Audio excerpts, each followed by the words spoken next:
बहिणींना पैसे दिले, आनंद आहे, मी त्या स्कीमचं स्वागत करते.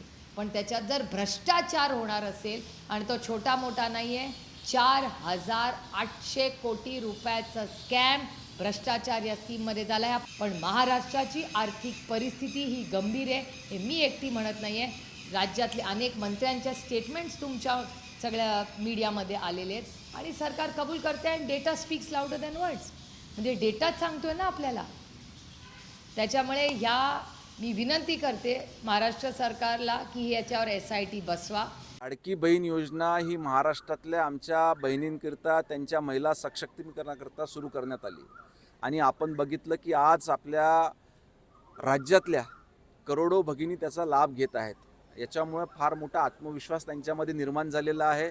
त्यांनी देखील त्यामुळे विश्वास महायुतीच्या सरकारवर दाखविला आणि एक हाती सत्ता महायुतीकडे त्या ठिकाणी दिलेली आहे.